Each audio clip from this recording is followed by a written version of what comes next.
সৈয়দ মাসুক ভাই, আপনাকে ধন্যবাদ জানাচ্ছি এবং একই সাথে কেটিভি 24 এর সম্মানিত দর্শক শ্রোতা মণ্ডলী যারা পৃথিবীর বিভিন্ন প্রান্ত থেকে আমাদেরকে দেখছেন এবং শুনছেন অথবা পরবর্তীতে যোগদান করবেন, আপনাদেরকেও আমরা স্বাগতম জানাচ্ছি। যে বিষয়টির অবতারণা করা হয়েছে, আমরা সম্প্রতি দেখেছি যে ২০২০ সালে একবার তুরস্কের তৎকালীন পররাষ্ট্রমন্ত্রী বাংলাদেশ সফর করেছিলেন এবং এর ৬ বছর পরে ২০২৬ সালের এই জুন মাসে পররাষ্ট্রমন্ত্রী আবার বাংলাদেশ সফর করছেন। এবং দর্শক শ্রোতা মণ্ডলী, আপনাদের জানার কথা যে তুরস্ক পৃথিবীতে ৩২ টা সদস্য নিয়ে যে ন্যাটো কান্ট্রি, তার ভেতরে একমাত্র মুসলিম কান্ট্রি এবং এটা ন্যাটো তৈরি হয় ১৯৪৯ সালে এবং তুরস্ক যুক্ত হয় ১৯৫২ সালে গ্রিসের সাথে। অর্থাৎ বলা যায় যে প্রায় প্রতিষ্ঠাকালীন সময় থেকেই ন্যাটোতে তুরস্কের একটা শক্তিশালী অবস্থান এবং সাম্প্রতিককালে আমরা দেখেছি যে তুরস্ক সব দিক থেকেই এরদোগান ক্ষমতায় আরোহণের পর থেকেই সব দিক থেকে পৃথিবীতে একটি গুরুত্বপূর্ণ স্থানে উপনীত হয়েছে এবং কয়েক বছর আগে তুরস্ক যখন এরদোগান ক্ষমতা গ্রহণ করে তখন তুরস্কের অবস্থান ছিল পৃথিবীতে ৩য় বৃহত্তম রপ্তানিকারক, অস্ত্র রপ্তানিকারক দেশ, অর্থাৎ আমদানিকারক দেশ। তুরস্ক মূলত বাহির থেকে অস্ত্র, সরঞ্জামাদি এগুলো আমদানি মানে বিদেশ থেকে গ্রহণ করত, আমদানি করত।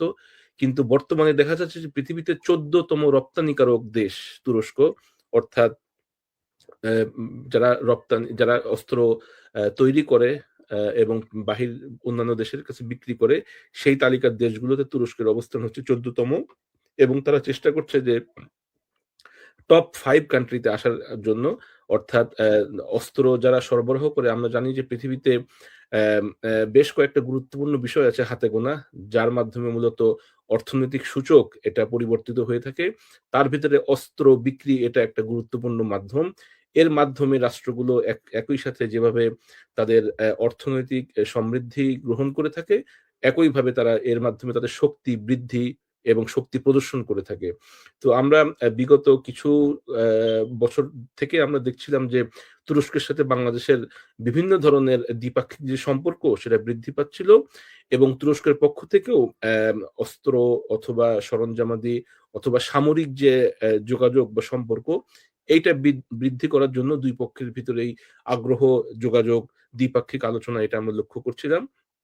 আমরা জানি যে রিসেন্টলি আমরা দেখেছি যে অ্যা পাকিস্তান অ্যা পাকিস্তান এবং চায়নার ভিতরে যে সম্পর্ক, সেক্ষেত্রে চায়না পাকিস্তানে কিছু অস্ত্র তারা তৈরি করে থাকে, ড্রোন বিশেষ করে, এবং এটা মানে সেকেন্ড মানে জায়গা থেকে তারা এটা বিক্রি করে থাকে বাহির দেশে।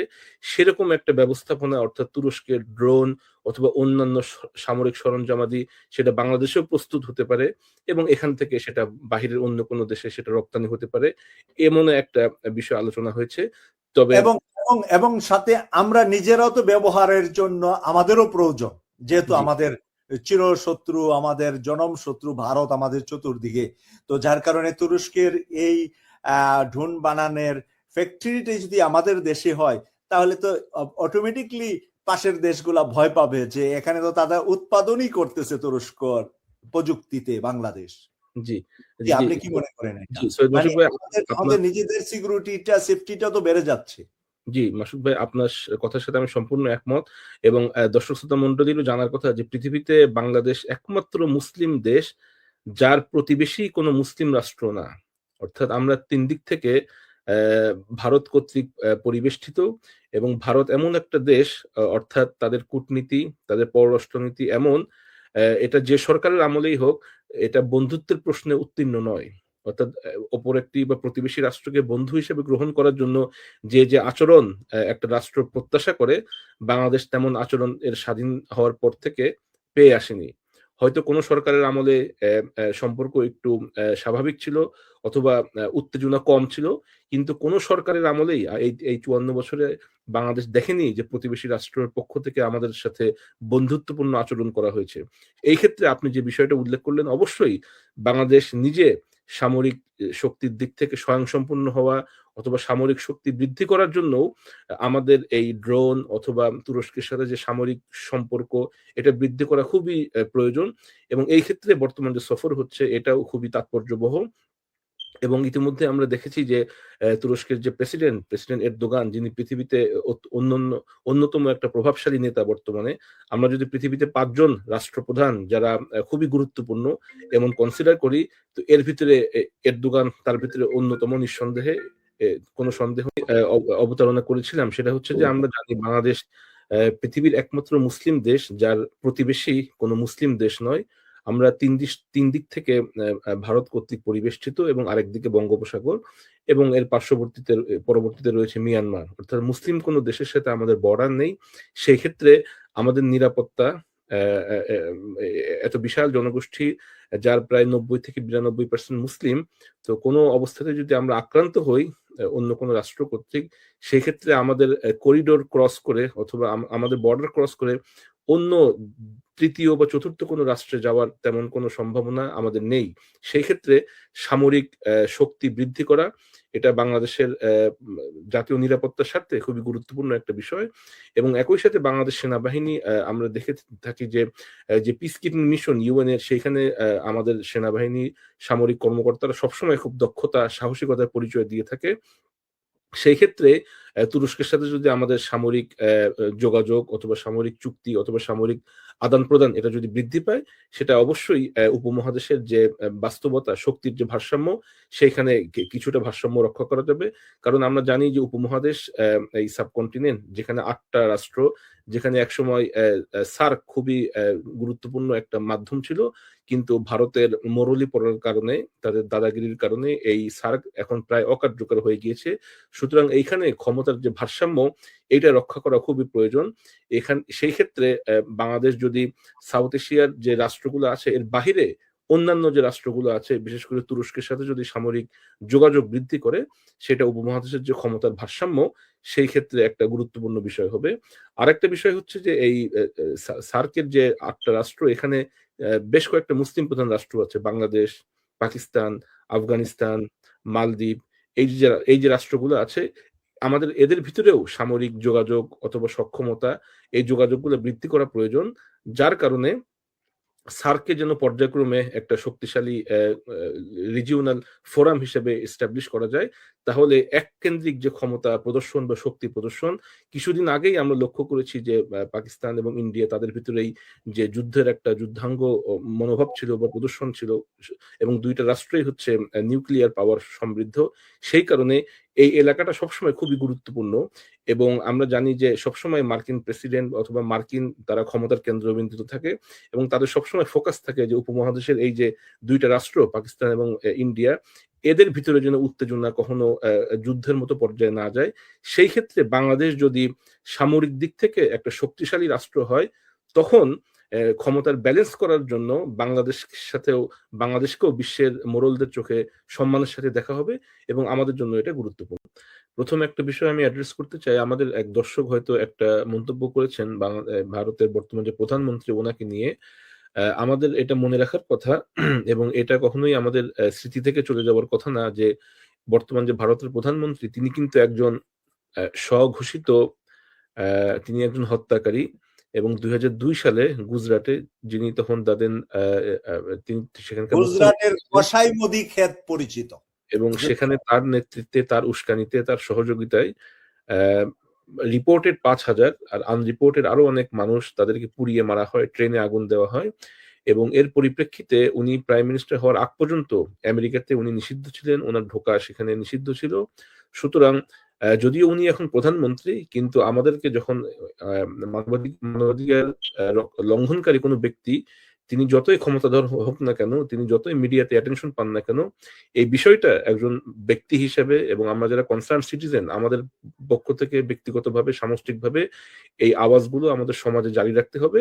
এবং ইন্ডিয়ার যারা সিটিজেন আছে, irrespective of religion, irrespective of political ideology, তাদের প্রত্যেকের এটা মনে রাখা দরকার যে একজন হত্যাকারী, গণহত্যাকারী অথবা কসাই, যেটা আপনি মেনশন করলেন, এই ব্যক্তি হচ্ছে তাদের প্রধানমন্ত্রী। দ্বিতীয় বিষয় হচ্ছে যে কথাটা মেনশন করলেন পুশ ইনের ব্যাপারে, সেটা হচ্ছে যে পৃথিবীতে ২ টা রাষ্ট্র যারা প্রকাশ্যে ঘোষণা করে যে আমাদের সামনে কিছু প্ল্যান আছে, তার ভিতরে ইন্ডিয়া একটা, এবং সে প্রকাশ্যে বারবার ঘোষণা করে এবং আমাদের মনে থাকার কথা বিজেপির একজন সেক্রেটারি সাধারণ সম্পাদক তিনি অক্সফোর্ড ইউনিয়নে এসেছিলেন এবং সেখানে একটা বক্তৃতায় উনি বলেছিলেন যে একটা সময় এই যে মানে ভারত বলতে যেটা আছে সামগ্রিকভাবে সেখানে আর কোনো বাউন্ডারি থাকবে না এবং মানুষ এটা সহজাতভাবেই মেনে নিবে এবং এই যে রূপান্তর হবে এটা কোনো দেশ দখলের মাধ্যমে হবে না, এটা সামগ্রিকভাবে পুরাটাই একটা ভারত রাষ্ট্র বা যেই দেশ সেই নামে পরিগণিত হবে। অর্থাৎ সামগ্রিকভাবে আফগানিস্তান, পাকিস্তান, বাংলাদেশ সহ সাউথ এশিয়ান যে জুরিসডিকশন আছে এই টোটালটাই তারা দখল করতে চায় এবং এটা এটা তারা প্রকাশ্যেই তারা ঘোষণা করে এবং ঠিক একইভাবে ভারতের সাথে যাদের সম্পর্ক খুবই বেশি, আমরা যাদেরকে হত্যাকারী দেশ হিসেবে চিহ্নিত করি, সেই দেশেরও একই প্ল্যান এবং তারাও প্রায় ঘোষণা করে যে সমগ্র মধ্যপ্রাচ্য দখল করাও তাদের টার্গেট এবং এই দুইটা রাষ্ট্র হচ্ছে তারা প্রকাশ্যে ঘোষণা করে এবং দুইটা রাষ্ট্রই মানবাধিকার লঙ্ঘনের যে রেকর্ড সেই রেকর্ডে পৃথিবীতে উপরের যে তালিকা সেখানে তাদের অবস্থান। পুশিনের যে বিষয় সেটা হচ্ছে আমাদের মনে থাকার কথা 2003 সালের দিকেও কিন্তু এরকম একটা পুশিনের চেষ্টা করা হয়েছিল এবং তৎকালীন বিএনপি জামাত জোট সরকার তারা খুব শক্তভাবে এটার প্রতিবাদ করেছিল এবং সেই কারণে তৎকালীন সময় এই পুশিন এই যে প্রচেষ্টা এটা ব্যর্থ হয়েছিল। উম, আমরা যদি সাম্প্রতিককালে ইন্ডিয়ান যে পলিসি সেটা যদি আমরা লক্ষ্য করি তাহলে দেখব যে হিন্দু ধর্ম পালন একটা জিনিস এবং উগ্র হিন্দুত্ববাদ এইটা আরেকটা জিনিস এবং প্রায়ই আমরা লক্ষ্য করি যে যারা হিন্দু ধর্মাবলম্বী যারা শান্তিপূর্ণভাবে একটা ধর্ম পালন করে থাকে তারা প্রায়ই এটা বলে থাকে যে এই যে হিন্দুত্ববাদ উগ্রবাদী যে চেতনা যেই মনোভাব এটার সাথে হিন্দু যে ধর্ম সেটার কোনো সম্পর্ক নেই এবং সাম্প্রতিক সময়ে আমরা লক্ষ্য করেছি বিশেষ করে বিজেপি সরকার ক্ষমতায় আসার পর থেকে প্রতিটা সময় তাদের টার্গেট হচ্ছে যে সেখানে একটা উত্তেজনা তৈরি করা এবং এই উত্তেজনা জিইয়ে রেখে পরবর্তী যে নির্বাচন হবে সে নির্বাচনে তারা যেন জয়লাভ করে মানুষজন যেন তাদেরকে ভোট দেয়, এটা একটা তাদের পলিসি। পুশ ইন হচ্ছে এই যে গ্রেটার পলিসি তার একটা পার্ট। অর্থাৎ কিছুদিন পরপরই তারা দেখাতে চেষ্টা করবে যে মুসলিমরা এই দেশে অন্য জায়গা থেকে এসে তারা এখানে বসতি গেড়েছে, তারা এই দেশের মূলত অরিজিনাল নাগরিক না এবং আমরা চেষ্টা করছি তাদেরকে পার্শ্ববর্তী যে মুসলিম রাষ্ট্র আছে বিশেষ করে বাংলাদেশে আমরা তাদেরকে ফেরত পাঠাচ্ছি এবং আমরা চেষ্টা করব যে একসময় এই ভারতকে আমরা মুসলিম মুক্ত ভারত হিসেবে উপহার দিব। এই যে একটা তাদের জনগণের সামনে এই যে একটা অবাস্তব একটা প্রত্যাশা তাদের সামনে দেওয়া, এই পুশ ইন হচ্ছে এই যে গ্রেটার একটা পলিসি তার একটা পার্ট এবং অ্যাডভোকেট মনিরুল ইসলাম ভাই যেটা খুব চমৎকার ভাবে বললেন যে অবশ্যই যেই ব্যক্তি যে দেশে জন্মগ্রহণ করে নাগরিক সূত্রে ইনহারেন্ট পাওয়ার এবং ইনহারেন্ট হিউম্যান রাইটস সেটা হচ্ছে যে সেই ব্যক্তি সাধারণত সেই দেশের নাগরিক হবে এবং তাকে এই সেইখান থেকে বাস্তুচ্যুত করা, তাদের ভিটা মাটি ছাড়া করা অর্থাৎ পরিবার থেকে নিজ ভিটা থেকে জন্মস্থান থেকে তাকে সেখান থেকে ছাড়িয়ে দেওয়া অথবা সেখান থেকে উচ্ছেদ করা শক্তি প্রয়োগের মাধ্যমে এবং অনিশ্চিত একটা ভবিষ্যতের দিকে ঠেলে দেওয়া, এটা অবশ্যই মানবাধিকার লঙ্ঘন এবং আমরা অবশ্যই আমাদের প্রত্যেক জায়গা থেকে এর বিষয়ে আমরা কনসার্ন রেইজ করব এবং সৈয়দ মাসুক ভাই যে আজকে এমন একটা বিষয়ের অবতারণা করেছেন আমরা আলোচনার সুযোগ পাচ্ছি এজন্য ওনাকে আমি আবারও ধন্যবাদ জানাচ্ছি।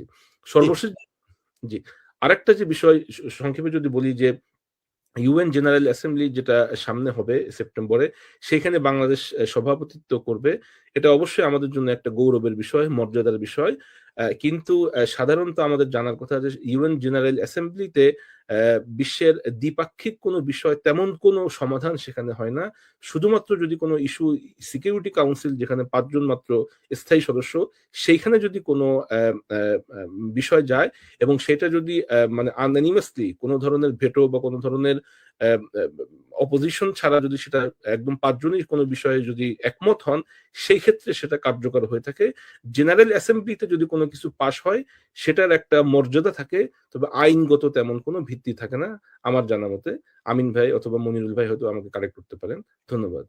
আমি দর্শকের মন্তব্যে যাওয়ার আগে আমি আমিন চৌধুরী ভাইকে খুব অনেক ধন্যবাদ জানাচ্ছি। উনি বেশ কয়েকটা গুরুত্বপূর্ণ বিষয়ের অবতারণা করেছেন। আমি সংক্ষিপ্ত আকারে যদি ওনার সাথে একটু করে অ্যাড করি সেটা হচ্ছে যে ভারতের বিশাল জনগোষ্ঠী তাদের এটা মনে রাখার কথা যে বাংলাদেশ তাদের পার্শ্ববর্তী প্রতিবেশী রাষ্ট্র এবং দেশ এটা সংখ্যায় তাদের তুলনায় ছোট এবং আয়তনেও ছোট, কিন্তু এটা মনে রাখা দরকার যে বাংলাদেশের মাধ্যমে ভারত অনেক দিক থেকে উপকৃত হয়।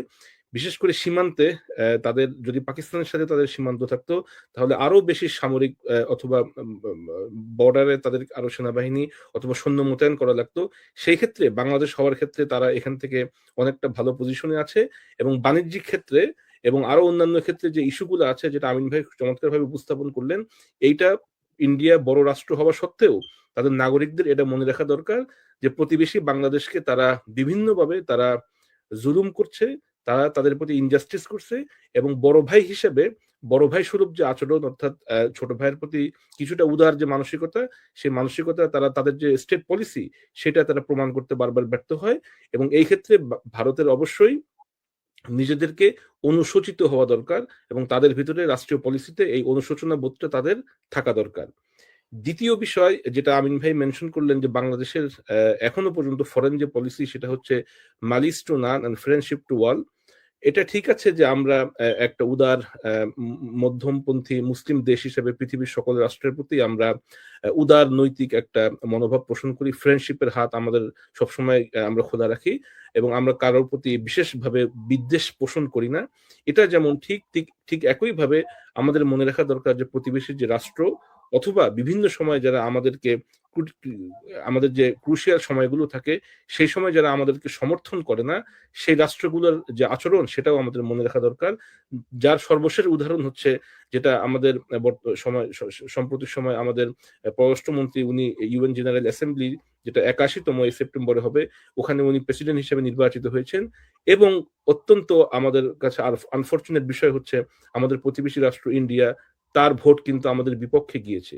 সুতরাং এই বিষয়গুলো আমাদেরকে আমাদেরকে সবাই পাকিস্তানের শত্রু মনে করে, বাংলাদেশ পাকিস্তানের শত্রু, কিন্তু পাকিস্তান দিয়েছে বাংলাদেশের পক্ষে। আর ভারত হলো আমাদের প্রিয় দেশ, আমাদের স্বাধীনতার সার্বভৌমত্ব রক্ষাকারী দেশ, আর ভারত দিয়েছে আমাদের বিপক্ষে। জি খালেদ ভাই, তো এই কারণে একটা স্বাধীন সার্বভৌম ডিগনিফাইড মর্যাদাবান রাষ্ট্র হিসেবে অবশ্যই আমাদের একটা স্বাধীন পররাষ্ট্রনীতি থাকতে হবে, আমাদের সামরিক যোগ্যতা শক্তি এটা বৃদ্ধি করতে হবে।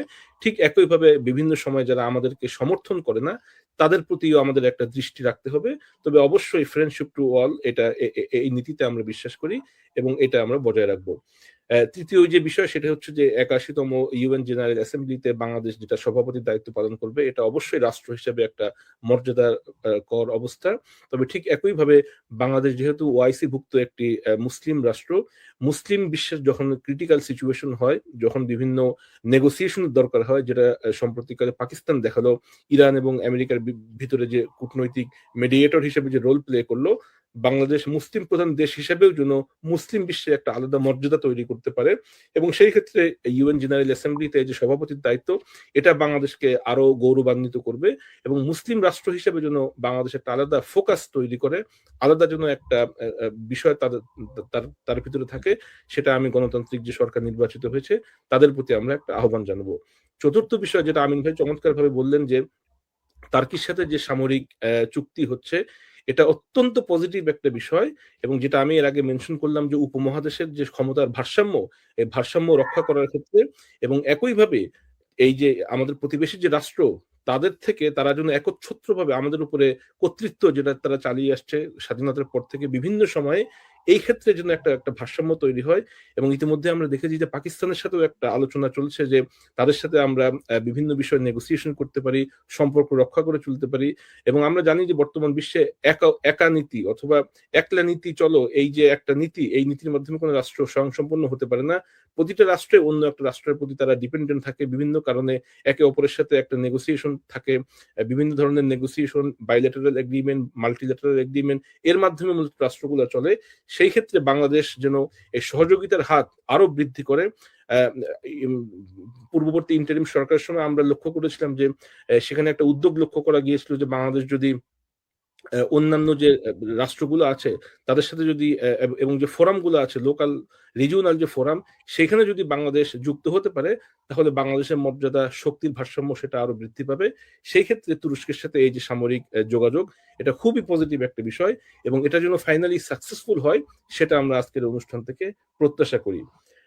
ষষ্ঠ যে বিষয় সেটি হচ্ছে যে বাংলাদেশকে মনে রাখতে হবে যে বাংলাদেশের সেনাবাহিনী এটা সবসময় খুব সাহসিকতা, বীরত্ব এটা সবসময় প্রদর্শন করে থাকে, এবং আমাদের প্রতিবেশী রাষ্ট্রের সাথে যদি এমন কোনো টেনশন তৈরি হয় যেখানে দুইটি রাষ্ট্রের ভিতরে সংঘর্ষ মতো অবস্থা তৈরি হয়, সেক্ষেত্রে আমরা আশা করি যে অবশ্যই বাংলাদেশ প্রতিবেশী রাষ্ট্রের সাথে সেই সংঘর্ষে অবশ্যই বীরত্বের পরিচয় দেবে, এবং পজিটিভলি আমরা উইন উইন সিচুয়েশনে থাকবো। আমাদের পক্ষ থেকে যত ধরনের শক্তি প্রদর্শন করা দরকার, এবং এই লক্ষ্যেই সামরিক সক্ষমতা বাংলাদেশে, এবং যে বাজেট তৈরি হচ্ছে এই বাজেটের জন্য সামরিক খাতে আরো বেশি অর্থ বরাদ্দ দেওয়া হয়, সেটাও আমরা প্রত্যাশা করি। এবং সর্বশেষ সপ্তম যে বিষয় আমি শেষ করছি সেটা হচ্ছে যে পূর্ববর্তী বাংলাদেশের পাসপোর্টে এটা মেনশন করা ছিল যে this passport is applicable to every country except Israel. সেইটা বর্তমান সরকার উদ্যোগ নিয়েছে যে এটা এক্সেপ্ট ইসরায়েল যেটা উঠিয়ে দেওয়া হয়েছিল এটা আবার রিইনস্টেট করবে। আমরা মনে হয় এটা এখনো তৈরি করা হয়নি, তবে এই যে উদ্যোগ নেওয়া হয়েছে বা সিদ্ধান্ত নেওয়া হয়েছে সেটাকে আমরা অ্যাপ্রিসিয়েট করি, এবং সরকারকে আমরা এই কাজের জন্য ধন্যবাদ জানাই।